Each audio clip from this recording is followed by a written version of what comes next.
Sindrome di Stendhal. Ma che cos'è? Ed esiste veramente?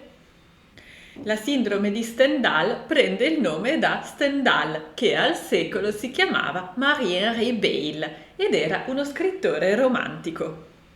Beyle aveva usato lo pseudonimo Stendhal per la prima volta nel suo libro di Ricordi e impressioni di Roma, Napoli e Firenze, un libro che aveva scritto durante il suo Grand Tour del 1817, quindi questo mega viaggio che si faceva in Europa e che aveva come meta privilegiata l'Italia come patrimonio culturale.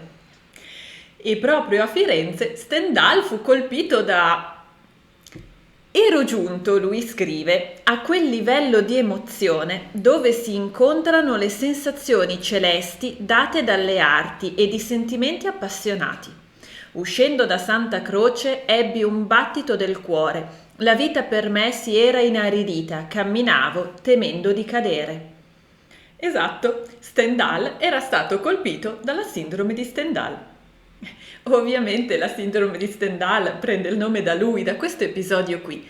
E la sindrome di Stendhal è questa situazione che colpisce alcune persone e che presenta dei sintomi aspecifici, cioè dei sintomi che non sono ascrivibili specificatamente a una patologia precisa.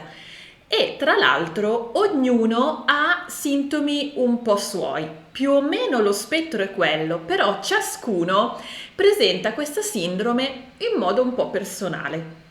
Ma i sintomi più comuni di questa manifestazione sono capogiri, vertigine, mancanza d'aria, ansia, panico, ma anche depressione oppure euforia e anche stati d'estasi.